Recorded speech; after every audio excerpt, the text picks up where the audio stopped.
Thanks for joining me on a new episode of the Music Reviewer Podcast. My name is Josh, and special edition YouTube-only episode today with an EP review, which I haven't really done. I was sort of considering if this is something I wanted to do, and I guess I kind of just left it to when it felt right, and I guess I came across a certain project that definitely felt right because I'm excited about discovering this artist recently, and I was also quite pleased by listening to this project titled 4 by Sam Gellaitry.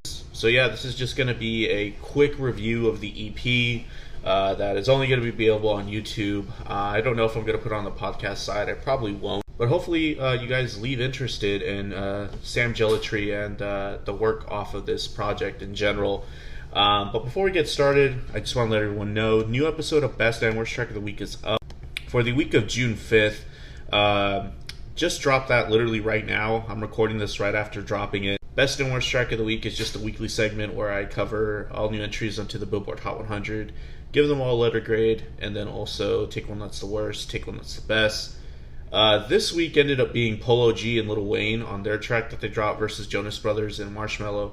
I wasn't too hot on that track that from those artists. If you have stuck around long enough or know generally what my tastes are, that's probably not a surprise. But we also covered some tracks from A Boogie with the Hoodie and Lil Durk, 42 Doug Future, Lil Nas X, City Girls, and Olivia Rodrigo as well. We kind of got her album bomb dropping on that episode. So if you're interested on my thoughts at all on the latest Sour album, go ahead and check out this latest episode of Best and Worst Track of the Week that just dropped. It is on the podcast side. I will work on getting it on YouTube here in a bit. But you can always find the Music Reviewer on any major streaming, platform that hosts podcasts. And then also, if you haven't tuned in, there is a recent album review that I released probably about a week and a half ago now. The latest album review is covering Crumb's Ice Melt. I thought that was a pretty decent album. If you're interested at all in the music of Crumb, go check out that album. But also, please, if you have time, check out the review from the experimental indie rock outfit Crumb. Nonetheless, let's go ahead and get started with the gist of the review. So for starters, before we begin talking about the music, Sam Gellaitry is a Scottish music producer that concentrates really on just electronic music that has been received as being pretty experimental as well. The story goes that Sam was only a teenager when he shifted his focus from academics to making music at 16, which I think was when he dropped out of high school in Scotland. I don't know if that's normal or not to really do that there. But he released his debut project in 2015 titled Short Stories, and he released a few more projects up until releasing the debut album of his in 2019, Viewfinder Volume 1. This project that he just titled 4 in Roman numerals, is the fourth of his Escapism series of EPs, which first made their debut in 2015 when he was basically starting to drop music. Not too much else to say about Sam Gellaitry. I was recently exposed to him, honestly, after watching an episode of Needle Drop's weekly Best and Worst Tracks. And I think what interested me really was the comparison to Tori Moi. Personally, I do find myself always being interested in the chillwave genre and what it means and how it's progressed. And really, when any artist is dropping music from that era nowadays, I know in terms of what I put out review-wise, I did go back a long time ago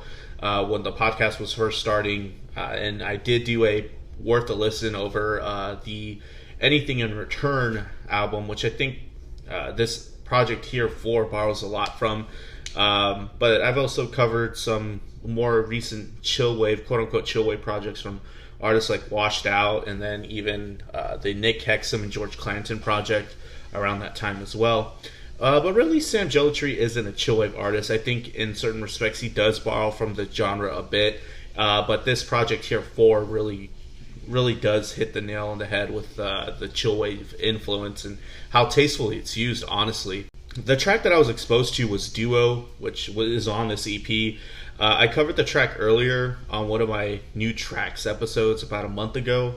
And I was a fan immediately after listening to the track and was quite captivated by Sam's take on electronic music with the blend of pop styles and chillwave blending on that track. It looks like here on Viewfinder Volume 1, his latest project before this EP. I do like to listen to more recent projects from the artist before going into their more recent ones. Or I do like covering the previous project prior to going about covering the current work. For instance, I found that the track Viewfinder is an ambient track with bright and sparkly synth textures popping in and out of the track, and the track is also structured around a groovy and bouncy synth line that's also quite smooth. The track Neptune, I found myself digging the trap influence on there. The brass textures really give the track a distinguished nature in relation to many of the other tracks on this album, and there's some lush waves of synths that really come through about halfway in the track that are quite cool. Atlantis features a very swift, busy, and jazzy bass line. The whole rhythmic section on this track almost comes together like a free jazz-like experience. And then the track Explanation kind of alludes to the more chill wave stuff that we would get later on this 4 project. There's some definite similarities to some stuff you'd find on Anything in Return. And the track also features vocals as well, which I think is quite a highlight on that project, the album Viewfinder as a whole, because I guess the significance of the number 4 EP is that Sam is really going in a different direction and becoming more of a do-it-yourself, whole package artist, where he's providing the vocals on these tracks, and they're done quite well, and it works. I think he's pretty much challenging what it means to be like a pop star as well. That's kind of what I think is interesting about like artists like Tori Ma as well, because they're able to pretty much handle the production, the composition, the live performance, and do pretty much the whole essential elements to making a song and doing it well, from creating a bass line, putting drums on something, making it sound good, coming together, adding some more instrumentation like guitar, and then also providing vocals and stuff like that. So I think Sam is another one of these artists that is talented enough to pull it all off, and I think 4 is really a great example of that skill set. So going with the start of the EP, with the track A New Dawn, immediately we get some lovely and lively synth melodies that open up this track. Immediately it's quite hooky, and I really enjoy the falsetto-centric vocals that Sam puts on this. They blend in quite well with the mix, and that also accentuates the hints of R&B that are on this track. The next track, Duo, one of my favorite tracks off of this. There's some poppy chillwave influence to this. This is probably like the most Tor Ema-like thing. I know I keep on referencing him. The punchiness of the low end hits quite well as well. It structures the track quite nicely. And the story of being betrayed and basically moving on from a bad situation is quite believable on this track. Those subjects hit quite well when we get to the chorus material, where Sam hits on the line, "I wish you the best." The guitar solo at the end is quite cool. It's loaded with like some 80s influence, and it's a solid track all throughout. The next track, Games, I'm really digging as well. It's quite ambient. There's some more airy and breathy vocal timbre coming from Sam. The R&B influence on this track is quite interesting as well. When incorporated with electronic elements, it can sound a lot like something off of Anything in Return. The glitchy elements give the track a lot of character as well. It makes for a captivating listen. The thin plucked guitars at times can be a bit redundant, but it's not bad. There's some nice tension that's created on this track as we anticipate a bass drop in the chorus too. Definitely a good track, one of the more solid tracks on this project. And then finally it closes out with the song Assumptions, a more dancey, almost disco-inspired track. Maybe Chromeo-like, the band Chromeo. The bouncy lead synth melody is quite nice, quite hooky. I love the exposed moment on the chorus where the bass and percussion drops out, and it can really make the track feel a lot more dynamic and interesting. And then we get another fluttering and fun guitar, or something sort of guitar-like in solo on here. The timbre on the lead synth line is just so fuzzy and colorful on this track as well. Not bad. So overall, just a pretty concise, solid project. Just 4 songs. It is just an EP. really why I wanted to just go about covering this on the podcast. Like I said, it felt like it was right because I finally encountered an EP that I thought was, worthwhile instead of just doing an album, because really I've just stuck with albums on this till this point. But yeah, this really just makes me interested and possibly even excited for the future of this artist's work. But it does seem like Sam is really not confined to any boundaries, so who knows?